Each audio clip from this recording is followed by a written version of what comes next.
Je suis content de voir plusieurs visages qu'on n'a pas vus. Ça fait longtemps ici. Hein, on parle de M. Maurice et Mme Huguette. On est vraiment content de les voir aujourd'hui.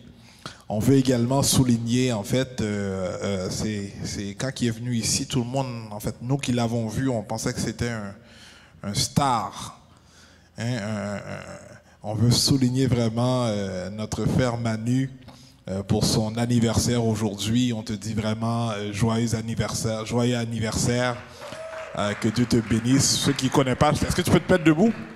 C'est lui qui a l'habitude de jouer pour nous le clavier. Donc on veut vraiment souligner que Dieu vraiment te bénisse, ouvre des portes dans cette nouvelle année qu'il te donne et sa faveur puisse demeurer sur toi. Amen. Merci beaucoup.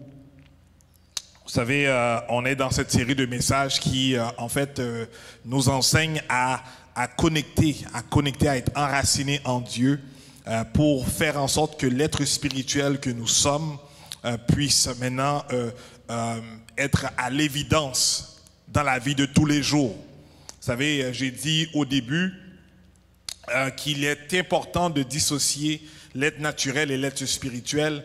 Et à savoir que lorsqu'on accepte Jésus-Christ comme sauveur personnel, il fait éveiller en nous l'esprit qui est en dedans de nous. Et c'est cet esprit, en fait, qui peut plaire à Dieu. Donc, c'est elle, en fait, qui doit être prédominée, qui doit vraiment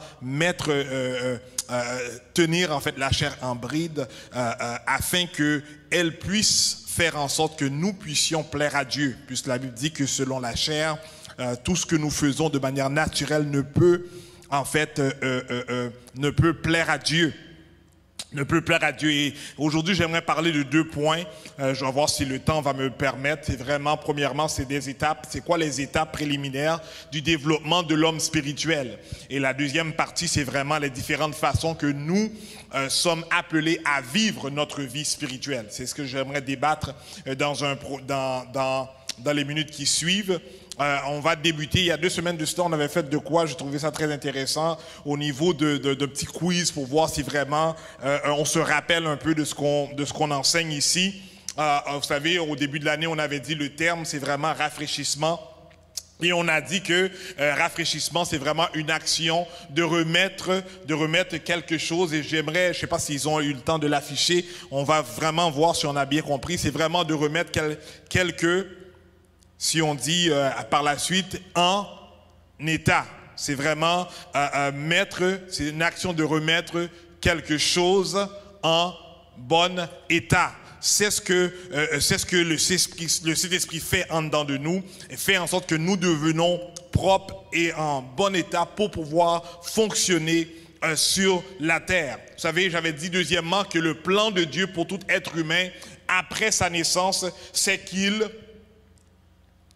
Là, j'entends rien. Est-ce que, je sais que vous qui regardez, vous pouvez écrire sur le clavardage, hein, que ça c'est le désir de Dieu. C'est ce que Dieu veut pour tout être humain lorsqu'il naisse, c'est qu'il grandisse et qu'il devienne mature. Qu'il grandisse et qu'il devienne mature. Donc, on a dit qu'il est très important lorsqu'on accepte Jésus-Christ comme Seigneur et Sauveur dans notre vie, qu'on doit faire des rétrospections, on doit s'analyser pour voir est-ce que je grandis?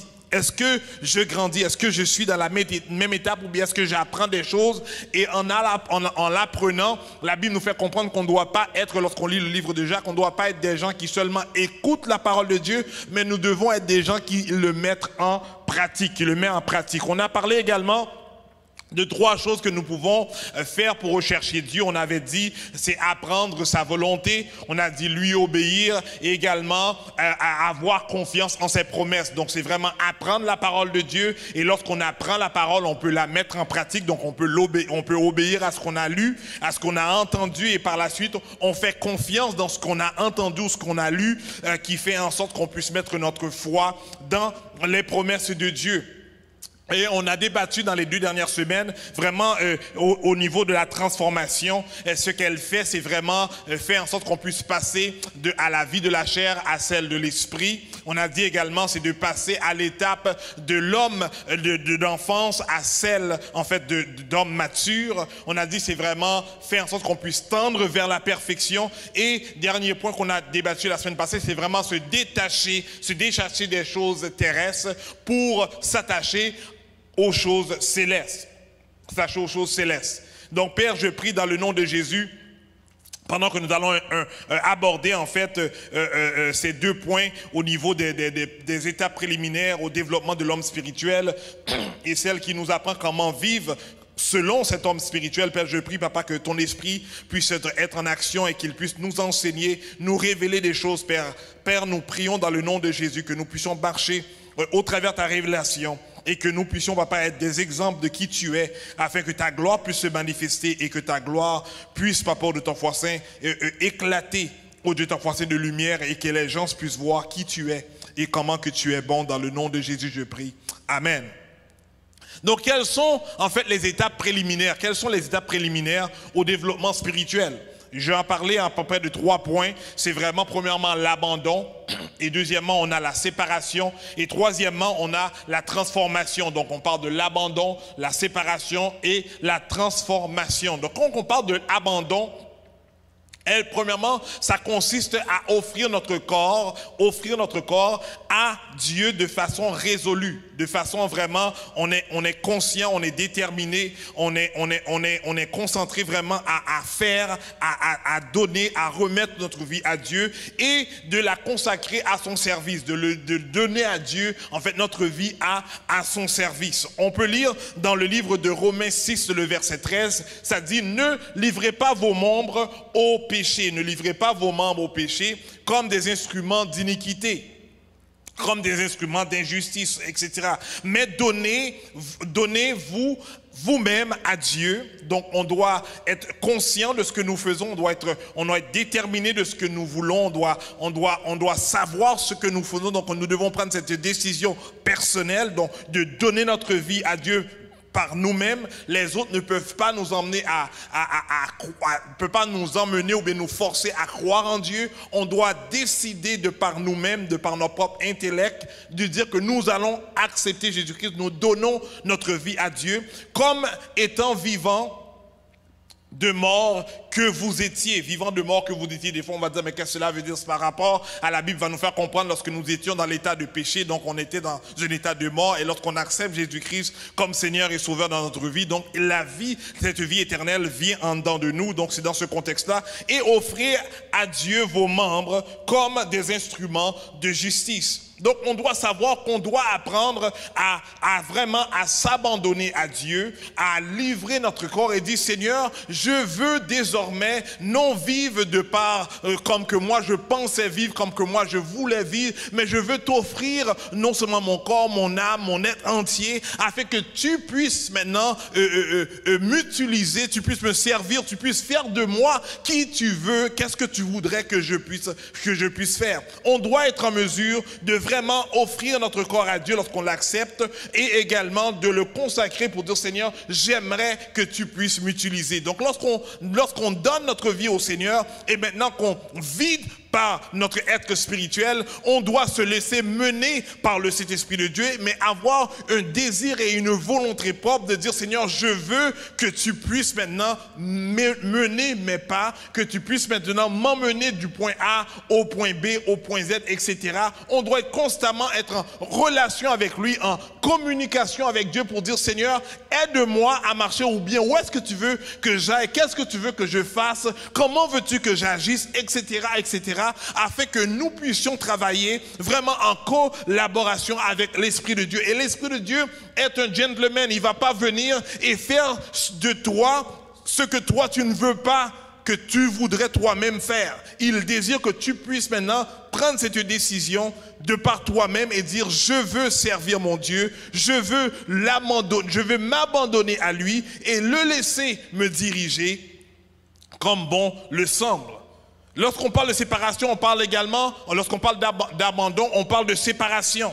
Donc lorsqu'on parle de séparation, de se séparer du monde, et nous devons être des non-conformistes. On se sépare du monde, c'est-à-dire se séparer de la mentalité, de l'orientation dont le monde veut aller. Nous voulons vraiment nous diriger par rapport à la mentalité et la direction dont l'esprit veut nous emmener. Vous savez, aujourd'hui, il y a plein, et j'avais mentionné dernièrement, il y a plein de décisions, plein de lois, en fait, qui sont votées, qui vont, en fait, à l'encontre de la volonté de Dieu, à l'encontre, en fait, des Écritures de la parole de Dieu. Vous savez, aujourd'hui, nous vivons, en fait, on vit dans une province, dans un pays, et on voit maintenant, même un peu partout dans le monde, où est-ce qu'on va redéfinir en fait le mariage. On va redéfinir le mariage pour l'approprier ou bien pour le mettre, pour le mettre ou bien pour le formuler dans le but qu'elle puisse appuyer la conception en fait ou bien la mentalité de ce monde. Et nous devons nous tenir sur ce que la parole de Dieu va nous enseigner. On va voir même au niveau de l'orientation de sexe des individus. Et on voit que aujourd'hui le monde va vouloir que eux-mêmes puissent se définir, tandis que la Bible va définir homme et va définir femme. Donc, on doit maintenant se séparer du monde, où est-ce que le monde va dire non, il n'y a pas de problème, on n'a pas besoin de se marier, mais tandis que la Bible va nous faire comprendre qu'il est important que l'homme et la femme puissent maintenant se joindre ensemble dans le lieu nuptial après le mariage. Donc, on doit se dire que je dois maintenant comprendre la mentalité de ce que la Bible me demande et maintenant me séparer, de me mettre dehors de cette mentalité-là et fonctionner dans la mentalité de la Bible.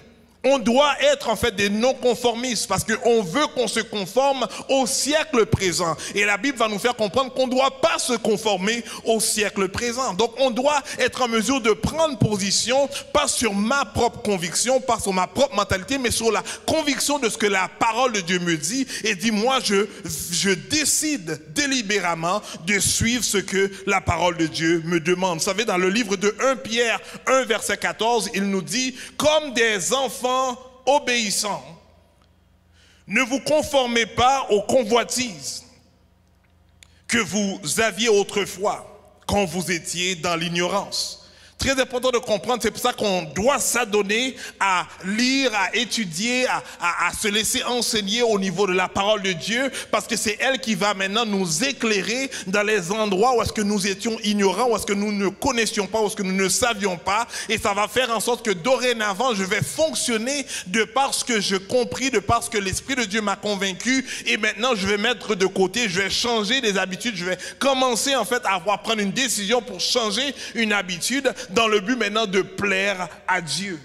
Lorsqu'on accepte Jésus-Christ comme sauveur personnel et on veut vivre par l'Esprit, j'ai dit, c'est pas seulement une connaissance intellectuelle, mais ça doit se transformer à l'intérieur de nous et faire en sorte que nous puissions maintenant adopter les valeurs de ce que la Bible nous dit. Nous devons maintenant adopter maintenant les comportements, les mœurs que l'Esprit de Dieu va nous dire afin que nous puissions vivre par elle. Vous savez, non seulement qu'on doit apprendre à se séparer, mais également qu'on doit se laisser transformer. Et depuis le début, j'ai dit que celui qui accepte Jésus-Christ passe dans une transformation intérieure et qu'elle maintenant ressorte jusqu'à l'extérieur afin que les autres puissent voir une différence dont tu as. Donc une différence non seulement extérieure, mais également intérieure qui se manifeste dans nos vies et qui va maintenant attester, qui va témoigner que vous êtes enfants de Dieu. Vous savez, la transformation, elle s'opère par le renouvellement de l'intelligence. Si une personne veut être transformée, ça doit premièrement passer par son intellect. Ça doit passer par la connaissance. Ça doit passer par, en fait, des informations. Et c'est pour cela qu'on on met beaucoup d'emphase sur l'étude de la parole, sur la lecture de la parole, sur la méditation de la parole, parce que c'est elle qui va venir maintenant rentrer dans ton intellect et qui va faire en sorte qu'elle va demeurer dans tes pensées jusqu'à aller se siéger dans ton subconscient. Elle également, la transformation, elle produit ce qui est bon et ce qui est agréable et ce qui est parfait. Donc, en se laissant transformer par cette parole, elle nous emmène maintenant à être des bonnes personnes, à être agréables, et elle nous dirige vers cette perfection dont l'Esprit de Dieu nous demande en fait de nous diriger. Vous savez, le livre de Romains 12, verset 2 va nous dire « Ne vous conformez pas au siècle présent, mais soyez transformés par le renouvellement de l'intelligence, afin que vous discerniez quelle est la volonté de Dieu, ce qui est bon, agréable et parfait. » Donc, l'une des choses qu'on comprend, c'est que lorsque je veux décider de me laisser transformer, lorsque je décide de me laisser transformer en Dieu, donc je dois maintenant laisser ce processus par la connaissance de la parole de Dieu, par le renouvellement de cette intelligence. Donc, on parle de l'intelligence, donc de la compréhension, de la mentalité dont nous avions. On laisse cela être renouvelé par la parole de Dieu qui demeure maintenant dans notre intelligence, dans notre esprit, et qui va faire en sorte que nous allons nous référer par l'Esprit qui va maintenant nous diriger jour après jour. Voici en fait les 4 façons que nous sommes appelés en fait à vivre selon l'Esprit de Dieu. Nous devons démontrer que nous appartenons à Christ. Nous devons refléter l'image de Christ et nous devons tendre vers la sainteté. Nous devons démontrer que nous appartenons à Christ. Il est très important, si je suis un croyant, si je suis quelqu'un qui croit en Jésus-Christ, je dois également démontrer que j'appartiens à Christ. C'est pour ça que la parole de Dieu va nous faire comprendre qu'en fait, on va reconnaître l'arbre par son fruit. Le fruit va démontrer à qui tu appartiens ou bien quel arbre que tu es. Nous devons refléter l'image de Christ et nous devons tendre vers la sainteté. Nous devons en fait, comme je dis, appartenir à Christ. On peut lire dans le livre de Colossiens 3, versets 1 et 2. Dans Colossiens 3, versets 1 et 2, il nous dit « Si donc vous êtes ressuscités avec Christ, cherchez les choses d'en haut, où Christ est assis à la droite de Dieu. Affectionnez-vous aux choses d'en haut et non à celles qui sont sur la terre. » On doit être en mesure de regarder et de voir qu'est-ce que je dois arrêter de faire, qu'est-ce que je dois maintenant commencer à faire. Qu'est-ce que la Bible me demande de faire dans ma vie que je ne fais pas? On doit être en mesure, on doit se challenger, on doit maintenant voir comment ou quelle chose, quelle affaire, quel comportement, quelle action que je dois changer ou que je dois maintenant implémenter dans ma vie dans le but que je puisse maintenant démontrer que j'appartiens à Christ. Dans le livre de Colossiens 3, versets 9 et 10, il nous dit « Ne mentez pas les uns aux autres, vous étant dépouillés du vieil homme et de ses œuvres, et ayant revêtu l'homme nouveau, qui se renouvelle dans la connaissance selon l'image de celui qui l'a créé. » Donc on voit ici qu'il dit « Ne mentez pas les uns aux autres », mais il va dire « Vous étant dépouillés du vieil homme ». Donc lorsqu'on a accepté Jésus-Christ comme Seigneur et Sauveur dans notre vie, on a décidé maintenant de mettre le vieil homme, ma vieille nature, de mettre de côté mes mauvais comportements ou bien les actions qui sont pas bonnes que j'ai pu lire dans la Bible qui me dit de ne fais pas certaines choses. Genre je mets cela de côté dans le but que je puisse être conscient que j'ai revêti en moi ce nouveau homme, cette nouvelle personnalité, cette nouvelle personne qui se renouvelle en fait seulement par la connaissance, selon l'image de celui qui l'a créé. Donc il faut connaître Christ, il faut connaître Dieu, il faut connaître notre Créateur, et une fois qu'on connaît ce Créateur, on fait confiance à ce Créateur-là, donc on lui dit, mais comment je devrais être? Vous savez, l'évangile Rétro, lorsqu'il avait parlé de l'homme spirituel, il avait dit que chaque créateur, chaque inventeur a créé un manuel d'instruction. Et c'est ce manuel d'instruction-là qu'on peut maintenant la lire et c'est ce manuel qui nous dit comment qu'on doit appliquer ou bien faire fonctionner cette chose. Et c'est pour ça que j'aime beaucoup cet homme-là, Myles Munroe, qui en fait a écrit en fait et qui l'a dit plusieurs fois. Il a dit que très souvent en tant qu'être spirituel, en tant que nouvelle création dont nous sommes, en tant que personnes qui sont appelées à être sauvées et qui a accepté Jésus-Christ, très souvent on laisse de côté le manuel d'instruction qui est la Bible, qui va nous donner tous les éléments ou les instructions, qui va nous enseigner comment qu'on devrait vivre la vie, comment qu'on devrait être jour et après jour, comment qu'on devrait agir ou bien le comportement que nous devons avoir à tous les jours. Et si on s'attarde à la lire et à essayer de la comprendre, elle va nous faire comprendre exactement comment que nous devons fonctionner. Dans le livre de 1 Thessaloniciens 4, je vais lire le verset 1 et le verset 3. 1 Thessaloniciens 4, le verset 1 nous dit « Au reste, frères, puisque vous avez appris de nous comment vous devez vous conduire, et plaire à Dieu, et que c'est là ce que vous faites. Nous vous prions et nous vous conjurons au nom du Seigneur Jésus de marcher à cet égard de progrès en progrès. » Donc on voit des fois, on va dire, non, des fois seulement accepter Jésus-Christ. Vous savez, accepter Jésus-Christ comme sauveur et Seigneur de notre vie nous donne automatiquement la vie éternelle. Mais on ne doit pas arrêter là, on doit également avoir ce désir maintenant de ressembler à ce Dieu-là dont nous avons accepté. Et si on veut ressembler à ce Dieu-là dont nous avons accepté, on doit maintenant s'adonner ou adhérer à ses instructions. Et une fois qu'on s'adonne et qu'on adhère à ces instructions, on doit maintenant commencer à les appliquer dans notre vie. Et maintenant, l'apôtre ici, maintenant faisait cette recommandation, les faisait savoir que n'oubliez pas, rappelez-vous qu'on doit marcher selon les instructions que nous vous avions données. Et n'oubliez pas, et ici, l'apôtre va dire les instructions qu'ils ont données, les instructions qu'il avait reçues du maître, que maintenant il les transmet à eux autres. Et il dit, fais attention, on doit marcher de cette manière-là. Et c'est de cette manière-là que nous pouvons mesurer notre progrès, notre progression, notre perfection en tant qu'individu qui marche sur la terre. Le verset 3 va nous dire, ce que Dieu veut, c'est que votre sanctification, c'est votre sanctification, c'est que vous vous absteniez de l'impudicité.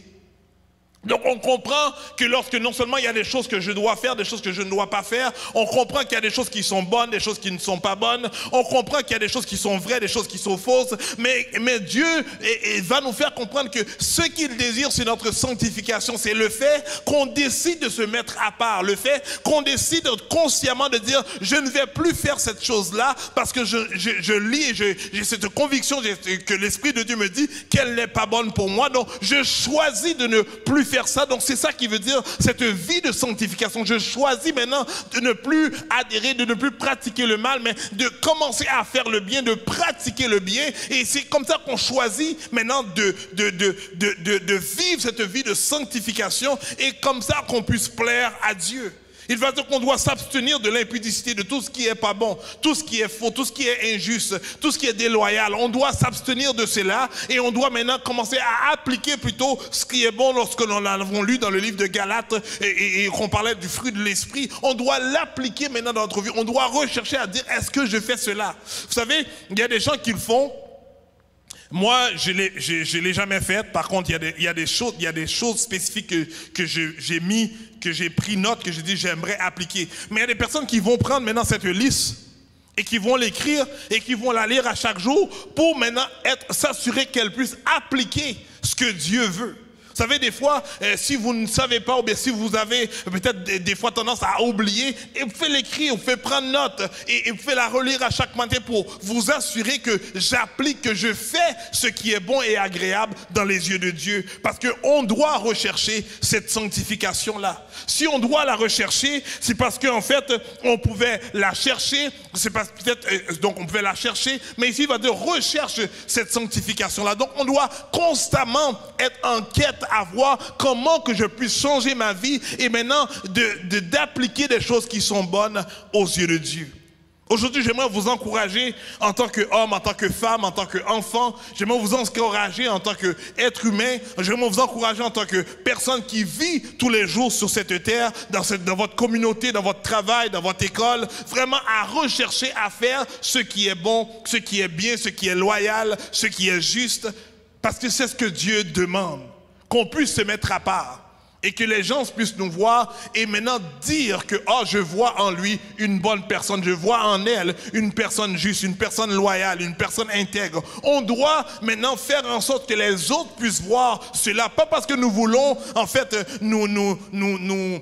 qu'on puisse comment dirais-je, on puisse se gonfler d'orgueil et pour non, c'est vraiment parce que nous voulons être le reflet de ce que Christ est. On veut être le reflet de Christ dans notre vie afin que les autres puissent voir voir Dieu en nous.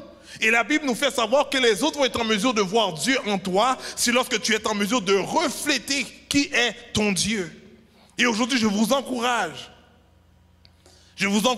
à exercer votre être spirituel et à marcher par votre être spirituel, afin qu'on puisse avoir cette conviction que lorsque je fais ceci, je suis en train de plaire à Dieu.